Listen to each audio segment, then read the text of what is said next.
अस्सलाम वालेकुम स्टूडेंट्स। आज आपका मेरे साथ जो है नया लेक्चर स्टार्ट हो रहा है, जो कि है हमारा लेक्चर नंबर 8।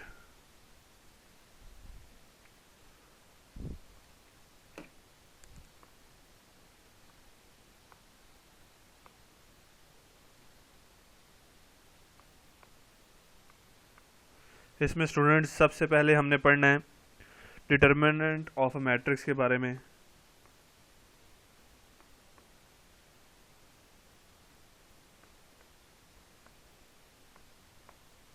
कि मैट्रिक्स का डिटर्मिनेंट जो है वो क्या होता है। ठीक है स्टूडेंट्स, अब हमने देखना है कि मैट्रिक्स का डिटर्मिनेंट जो है वो क्या होगा। तो आपके पास लेट्स सपोज कोई भी मैट्रिक्स है, मैट्रिक्स ए, उसकी इंट्रीज हैं ए बी सी डी, ये कोई उसके एलिमेंट्स हैं।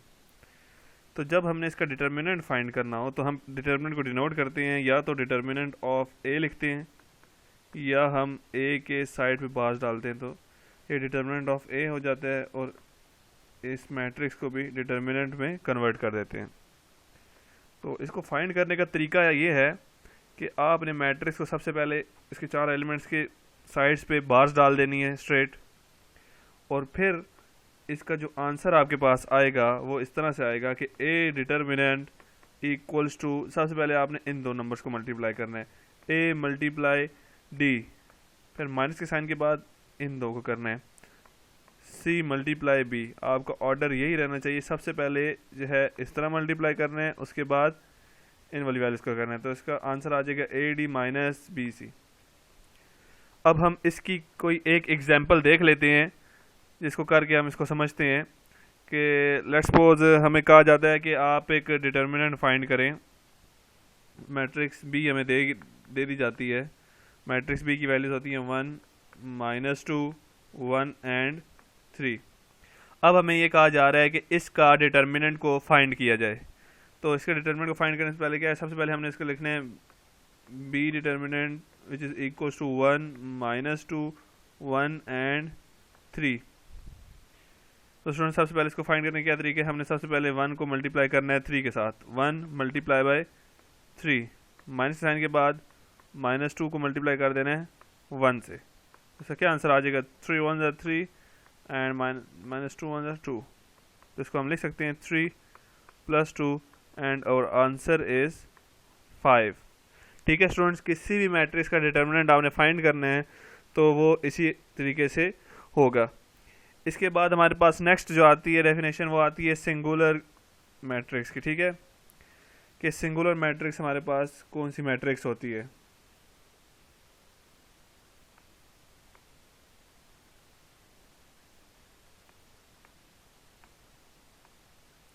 Singular matrix, a square matrix A is called a singular matrix if its determinant of A is equals to 0।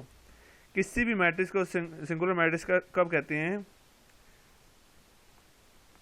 A is called singular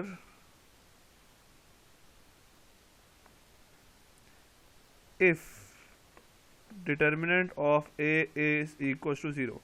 अगर हम किसी भी मैट्रिक्स का डिटर्मिनेंट निकालें और वो ज़ीरो आ जाए तो इसका मतलब ये है कि वो हमारे पास एक सिंगुलर मैट्रिक्स थी। ठीक है स्टूडेंट्स, किसी मैट्रिक्स का डिटर्मिनेंट निकालें और उसका आंसर ज़ीरो आ जाए तो इसका मतलब है वो एक सिंगुलर मैट्रिक्स थी। अब आपको मैं इसकी एग्जांपल करके दिखा देता हूँ। मैं ले लेता हूँ एक मैट्रिक्स ए ले लेता हूँ, यहाँ पे मैट्रिक्स लेता हूँ सबसे पहले। तो ए मैट्रिक्स में ले लेता हूँ 0 2 0 1। ओके स्टूडेंट्स, अब मैं क्या करता हूँ, इसका डिटर्मिनेंट लेता हूँ। तो इसका डिटर्मिनेंट लेने का आपको पता है इस तरह से डिनोट करेंगे। तो सबसे पहले क्या करेंगे, हम इन दो को मल्टीप्लाई करेंगे, 0 multiply by 1 minus 0 multiply by 2। तो इसका आंसर क्या आ जाएगा, 0 minus 0 which is equal to 0। तो हमारे पास क्या हुआ, ये क्या इम्प्लाई कर रहा है कि ये इम्प्लाई कर रहा है कि हमारा डिटर्मिनेंट ऑफ ए जो है वो आ गया 0। तो अब हम कह सकते हैं thus A is singular matrix.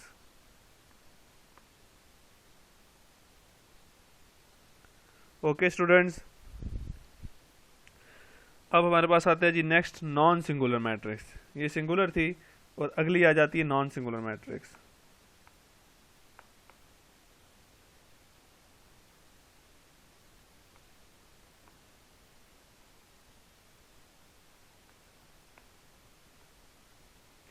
Non singular matrix क्या होती है students? Matrix A is called non singular, ठीक है। हम ए मैट्रिक्स को नॉन सिंगुलर कब कहते हैं? If the determinant of A is not equal to zero. ये कब नॉन सिंगुलर होती है? If the determinant of matrix A, भी इसको ऐसे भी लिखते हैं, if the determinant of A is not equal to zero. आपने प्रॉपर डेफिनेशंस बुक से देखनी है, वहाँ से लिखनी है, ठीक है।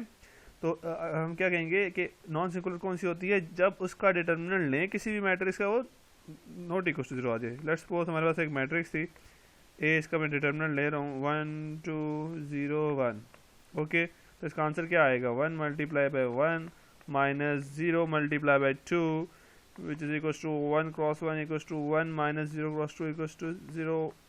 Answer is 1। अब क्या हुआ कि हमारे पास जीरो तो नहीं आ रहा, हम कह सकते हैं ना A determinant equals to 1 which is not equals to zero. इसका क्या मतलब है कि ये हमारे पास एक नॉन सिंगुलर मैट्रिक्स है। इसके बाद सबसे इम्पोर्टेंट चीज़ आ गई आपके पास एक और, एडजॉइंट ऑफ मैट्रिक्स। बहुत ही इंपॉर्टेंट है स्टूडेंट्स, इसको समझ लें।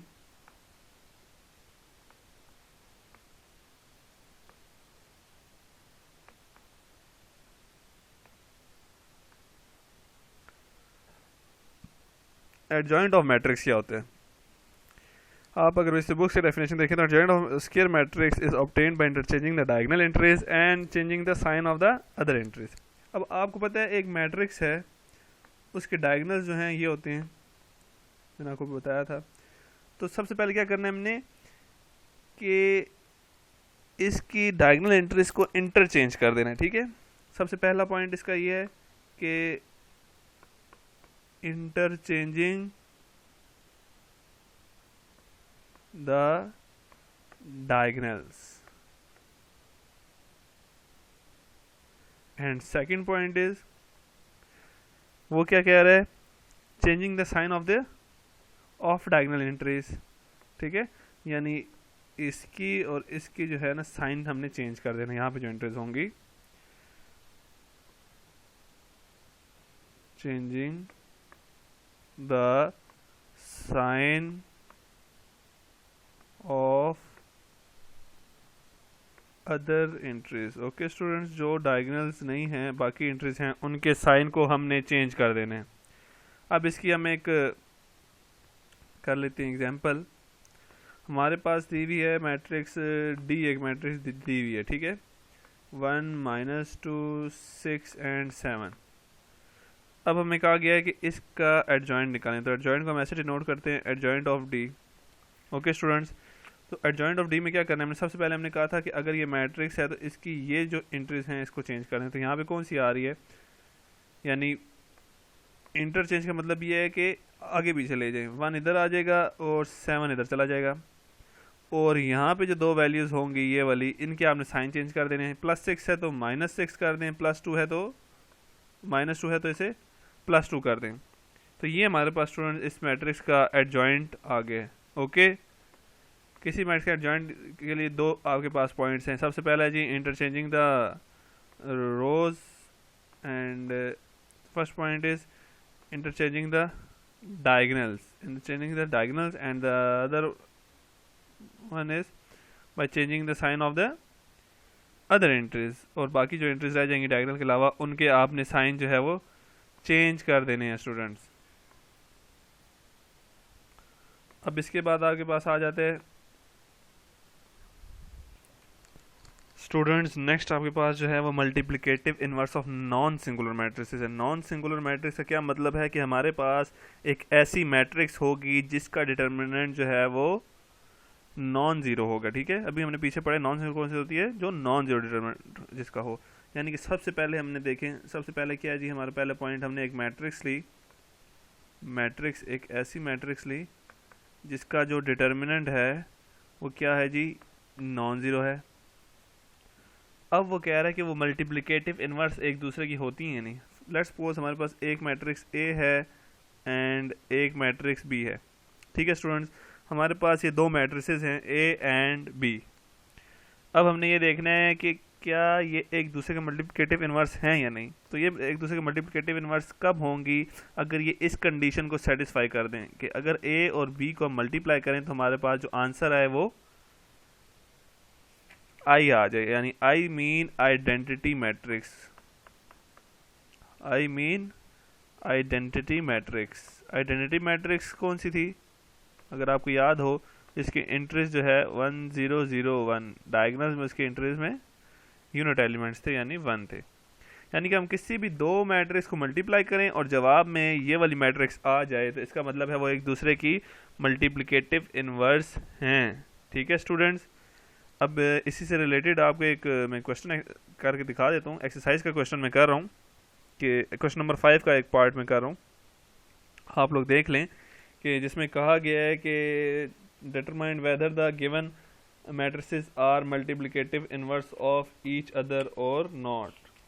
कि ये जो मैट्रिसेस हैं क्या आया ये मल्टीप्लिकेटिव इन्वर्स हैं एक दूसरे की या नहीं है। ठीक है, तो ये चेक करना है आपने, और ये कैसे चेक होगा कि अगर इनको मल्टीप्लाई करें आंसर आ जाए आपके पास आइडेंटिटी मैट्रिक्स तो ये हमारे पास मल्टीप्लिकेटिव इन्वर्स होंगी। सबसे पहले हम देख लेते हैं, हमारे पास दो मैट्रिसेस दे दिए हैं। ठीक है स्टूडेंट्स, क्वेश्चन नंबर आपका एक्सरसाइज का क्वेश्चन नंबर 5 है। क्वेश्चन नंबर 5, इसमें दो मैट्रिसेस दी हुई हैं। First one is 3 4 5 7 and other one is 7 -4 -5 and 3। ये दो मैट्रिसेस हैं।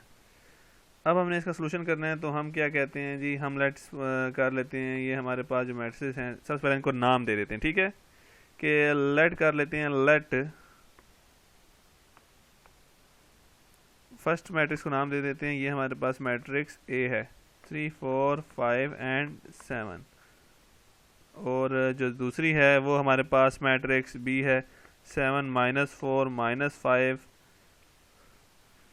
एंड 3। ये दो मैंने मैट्रिसेस को नाम दे दिए। अगर इन्होंने वही कंडीशन सेटिस्फाई कर दी कि इन दोनों को मल्टीप्लाई किया आंसर आइडेंटिटी मैट्रिक्स आ गया तो ये हमारे पास मल्टीप्लिकेटिव इन्वर्स होंगी। तो अब हम इन दोनों को मल्टीप्लाई करते हैं। ए बी सबसे पहले लिख लिया, ए 3 4 5 7 मल्टीप्लाई बाय 7 -4 -5 एंड 3।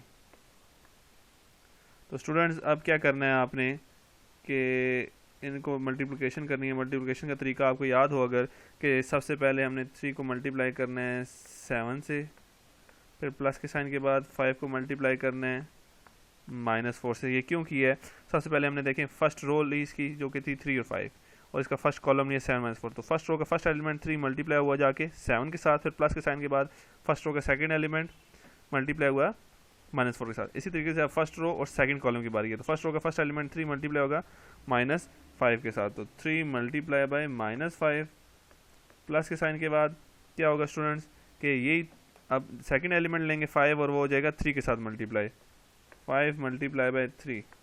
ये आप जानते हैं मल्टीप्लिकेशन ऑफ मैट्रिक्स, तो ये उसी तरीके से 4 multiply by 7 plus 7 multiply by -4। अब हमने क्या किया है, ये दूसरी रो और first column 4 multiply by 7 plus sign के बाद 7 मल्टीप्लाई बाय -4, इसी तरह 4 मल्टीप्लाई बाय -5 7 मल्टीप्लाई बाय 3। तो यहाँ पे हम कर देंगे 4 multiply by -5 plus 7 multiply by 3। तो अब क्या हो रहा है स्टूडेंट, 7 3 ज़ा 21, 5 मल्टीप्लाई बाय -4 -20, 5 3 ज़ा 15 -15 आ जाएगा आपके पास यहाँ पे, 5 3 ज़ा 15, 7 4 ज़ा 28 प्लस -28, 5 4 ज़ा 20 एंड -20 प्लस 21, 7 3 ज़ा 21। तो स्टूडेंट्स अब क्या करना है हमने, अब जो है इसको सिंप्लीफाई करना है। तो इसको सिंप्लीफाई करें अगर हम तो 21 प्लस माइनस -20 आ जाता है, 28 प्लस माइनस -28 -15 +15 -21 एंड +21। जब हम इसको सॉल्व करते हैं स्टूडेंट्स तो 21 - 21 28 - 28 0 -15 +15 0 एंड 1। तो क्या हुआ स्टूडेंट्स, ये हमने सारा सोल्यूशन कर रहे थे, ये किसका आ रहा था, ये ए बी मल्टीप्लाई थे। तो जब हमने ए बी को मल्टीप्लाई किया हमारे पास आइडेंटिटी मैट्रिक्स आ गई है, तो हम लिख लेंगे थस बोथ मैट्रिक्स, ठीक है, are multiplicative inverse of each other. या आप इसमें यहाँ पे आंसर में लिखेंगे थस गिवन मैट्रिसेस आर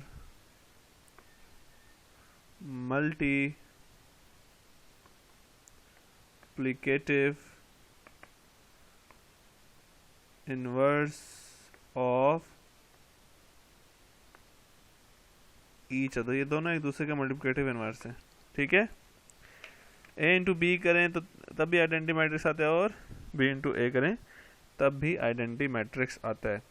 यानी क्या मतलब कि अगर हम एक मैट्रिक्स को उसके इनवर्स मैट्रिक्स से मल्टीप्लाई करें तो हमारे पास आई आ जाता है, ठीक है। Multiplicative inverse of each other क्या मतलब कि ये एक दूसरे का इनवर्स हैं, ठीक है। यानी ए बी को जब हम मल्टीप्लाई करते थे तो आंसर आई आता था, इसका मतलब है वो जो बी है वो असल में ए का इनवर्स है। ओके स्टूडेंट्स, वो बी क्या है, ये जो बी होता था ये बी ये असल में ए का इनवर्स हो जाता था, यानी बी जो है वो बराबर आता है ए इनवर्स के।